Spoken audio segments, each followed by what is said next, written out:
All right. Welcome to the studio. Today we're going to be doing a little bit of problem solving with one of my students, Robin. She's going to describe her problem. It may be a very common problem that you are also struggling with, and hopefully we can solve it today.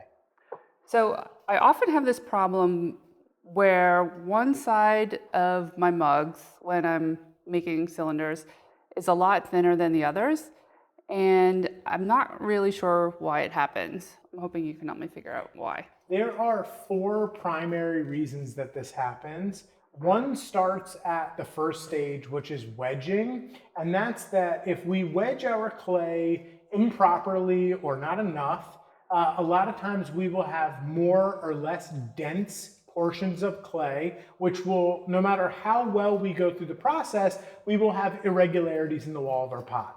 The second is that if we prematurely open our centered piece of clay and it's not quite centered, we will end up with more material on one side than the other. The third reason is that when we pull our floor open or start to pull our pot up, we will actually create irregularity or pull it off center as we're doing that. And the last or fourth issue is that when we're pulling up the wall of our pot, we're traveling unevenly, creating an uneven wall. The challenge of all of this is that it can be compounding. So it could be one of those things, or it could be all of those things. So we're going to work through it together, and we're going to start to identify where this problem starts and then tackle the step before it to eliminate that variable and then go all the way through, and hopefully we're going to fix Robin's uneven wall. I've wedged a piece of clay and I've given it to Robin so that we are sort of eliminating wedging from the variables here. I think that that is a really good place to start. If you are unfamiliar with wedging, you don't wedge very well, I do have a video, I will link it below for sort of a full view of wedging. So we're going to kind of jump over that first problem and we're going to move right into centering. So I guess we will just go ahead and get our clay centered.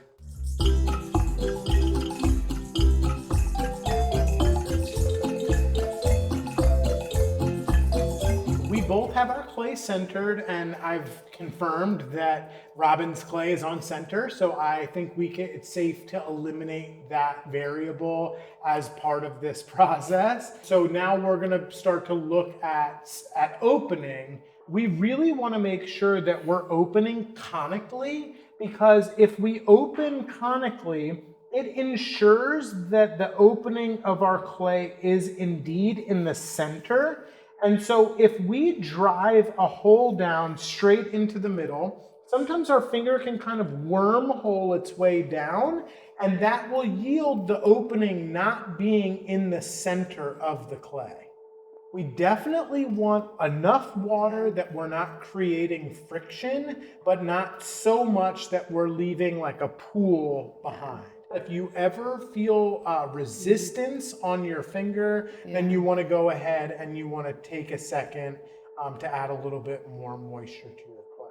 Yeah, so that looks great. Okay. So now when we're pulling our opening out, I do end up throwing a little bit of water into the opening. Your opening is perfectly fine, but for the cylinder, you can be a little tighter with the conical opening. So I'm going to drop a little bit of water in here, and I'm using my pointer finger from my dominant hand. I'm supporting with my non-dominant hand, and I'm moving back toward myself very slowly, slow enough that I'm making a full rotation as my finger draws itself back. Now, I need to stop short so that I don't over pull this off. Our pieces were centered to roughly the same size, and so we're opening probably 4 inches or so, and then stopping there, moving slow enough that we're allowing our clay to make a full rotation as we travel out toward our body. I can feel it starting to get off center a little bit. So then you just need to slow down, because the consistency of your pull can't stay the same when the diameter is increasing. All right, so that looks good right there. I think the clay softness has a huge part of it Yeah, to I do think with so it. too. Okay. Because that So was a lot now- easier than what it usually is for Yep, me. and you're Okay. pulling, you're actually having to apply muscle to pull your clay out. And I usually hit a lot of friction, and then that's what pulls it off center Yep. a lot. I'm not going to go too far into the structure of a cylinder because I have another video on that, but I'm just going to quickly compress my floor a couple times. I am usually taking the time to sort of true my ring. I want to make this uniform before I make my first pull up. For instance, you have the tiniest bit of undulation. It's not an issue, but we can take care of it right now. If we leave it for the next stage of the process, it is like a snowball and will get exacerbated by the process. So the way that I rectify that is I take 4 fingers and I place them on the inside. I'm placing my thumb at the base of the outside. This is my left hand. And I'm sort of capping this off with a sponge, applying a gentle amount of pressure down as I move my left thumb upward. So my sponge is inhibiting my clay from getting taller, and my left thumb is reallocating the material within this mass. Even if your clay was stiffer and you pulled out irregularly, you would be able to rectify that issue right now before you moved on to pulling. So now I'm stepping my wheel speed back just a touch, and we're going to start to pull our wall up. Just to reinforce, the first reason was wedging, the second reason was centering, the third was opening, and the fourth is pulling. So we don't have any issue up until this point yet. We're going to start to pull our wall up. As we're pulling our clay up, we need to allow our clay to make a full rotation for every level that we travel up so that we are evenly stretching our material. So for my first pull, I'm nesting my finger on the inside. I talk to my students about this triangle of stability, and that's that my elbows are into my body and my hands are connected together, and I'm applying inward pressure from the outside and starting to travel up the wall. But I am pushing inward because centripetal force of the wheel spinning in a circle is trying to open our clay out. And so we're making a cylinder and we want to go up. So we need to go in order to go up. I feel like coming off center again, I think. Yep. You're moving too much material too fast. So we're going to take our wheel speed back even a little bit more, and we're going to make our next pull. Now, every time we decrease our wheel speed, our hand speed has to adjust. So we need to do that again. One thing that I would suggest to you, Robin, is that you support your wall and you take your sponge and you just give your rim an inward angle so that we keep going up instead of starting to go out. Great. The other thing that I would do is I would support the wall on either side and then just sort of apply a little bit of pressure with your finger to take care of that little bit of irregularity on the top of the clay. We can still see your wall thickness is even. You don't have a thin side and a thick side. All right, so we're going to take our next step and we're going to start to go up. Look at, my wheel is traveling pretty slowly. I'm ensuring that I have moisture content on the inside of the wall, and then I'm going to be applying pressure inward and slowly moving up so that my hand makes a full rotation as I travel up the wall of my pot.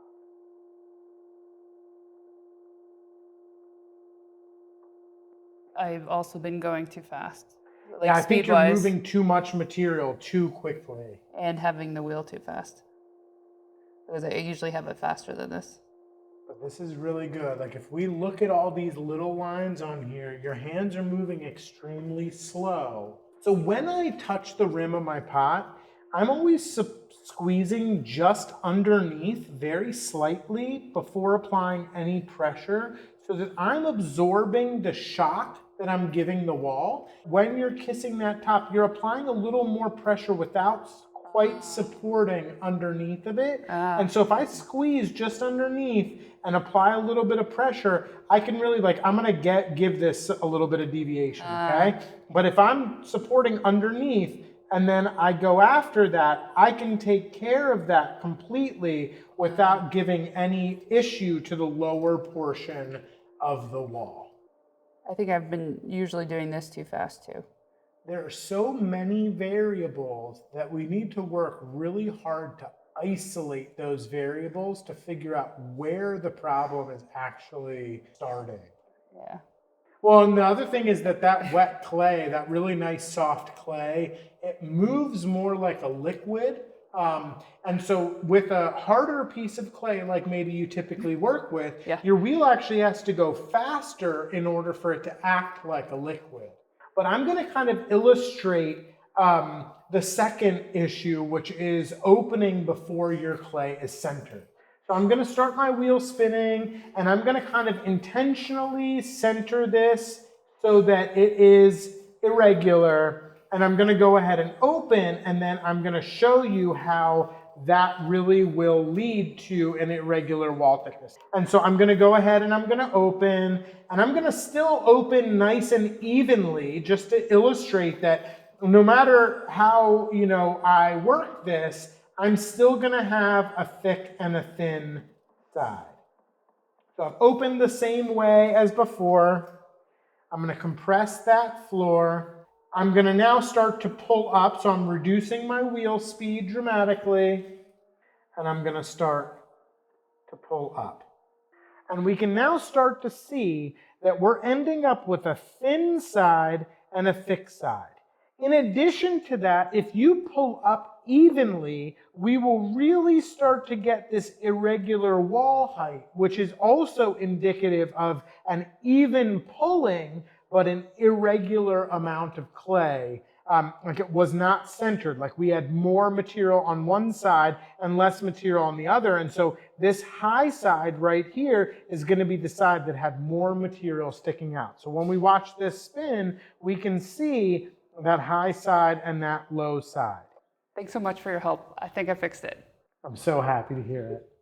I just want to thank Robin so much, and if you have any issues at all, feel free to comment below. I'm going to invite future students in with whatever problems they have, and we're going to work through them together.